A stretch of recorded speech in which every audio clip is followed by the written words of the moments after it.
Chapter 13. The Devil's Trademark.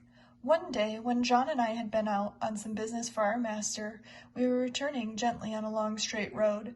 At some distance we saw a boy trying to leap a pony over a gate. The pony would not take the leap, and the boy cut him with the whip, but he only turned off on one side. He whipped him again, but the pony turned off on the other side. Then the boy got off and gave him a hard thrashing, knocking him about the head.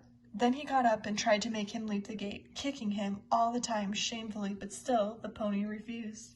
When we were nearly at the spot, the pony put down his head, threw up his heels, and sent the boy neatly over into a broad, quickset hedge.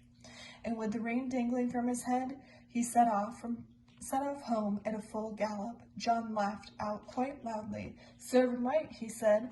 "Oh, oh, oh," cried the boy, as he struggled about amongst the thorns. "I say, come and help me out." "Thank ye," said John. "I think you are quite in the right place, and maybe a little scratching will teach you not to leap a pony over the gate that is too high for him." And so with that, John rode off. "It may be," said he to himself, "that young fellow is a liar as well as cruel. We'll just go home by Farmer Bushby's beauty, and then if anybody wants to know, you and I can tell him, you see." So we turned off to the right, and soon came upon a stackyard within sight of the house. The farmer was hurrying out into the road, and his wife was standing at the gate looking very frightened. "Have you seen my boy?" said Mr. Bushby, as we came up. "He went out about an hour ago on my black pony, and that creature's just come back without a rider." "I should think so, sir," said John. "He had better be without a rider, unless he can be ridden properly." "What do you mean?" said the farmer. "Well, sir, I saw your son whipping, kicking, and knocking that good little pony about shamefully, because he would not leap a gate that was too high for him. The pony behaved well, sir, and showed no vice, but at last he just threw up his heels and tipped the young gentleman into the thorn hedge. He wanted me to help him out, but I hope you will excuse me, sir, I did not feel so inclined to do so. There are no bones broken, sir. He'll only get a few scratches. I love horses, and it roils me to see them badly used. It is a bad plan to aggravate an animal till he uses his heels. The first time is not always the last."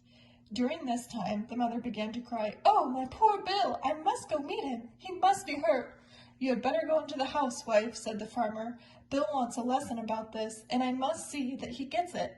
This is not the first time, nor the second, that he has ill-used that pony, and I shall stop it. I am much obliged to you, Manly. Good evening." So we went on, John chuckling all the way home. He told James about it, who laughed and said, "Serve him right. I knew that boy at school. He took great airs on himself because he was a farmer's son.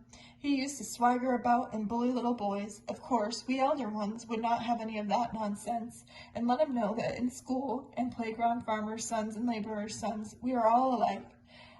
I well remember one day, just before afternoon school, I found him at a large window catching flies and pulling off their wings. He did not see me, and I gave him a box on the ears and laid him with sprawling on the floor. Well, angry I was almost frightened. He roared and bellowed in such style. The boys rushed in from the playground, and the master ran in from the road to see who was being murdered. Of course, I said, fair and square at once, what I had done, and why. Then I showed the master the poor flies, some crushed and some crawling about helpless, and I showed him the wings on the windowsill. I never saw him so angry before, but as Bill was still howling and whining like a coward that he was, he did not give him any more punishment of that kind, but set him up on a stool for the rest of the afternoon and said that he should not go out to play for that week. Then he talked to all the boys very seriously about cruelty, and said how hard-hearted and cowardly it is to hurt the weak and helpless. But what stuck in my mind was this. He said that cruelty was the devil's own trademark, and if we saw anyone who took pleasure in cruelty, we might know to whom he belonged, for the devil was a murderer, and from the beginning, and a tormentor to the end. On the other hand, where we saw people who loved their neighbors, and were kind to man and beast, we might know that was God's mark, for God is love. "Your master never taught you a truer thing," said John.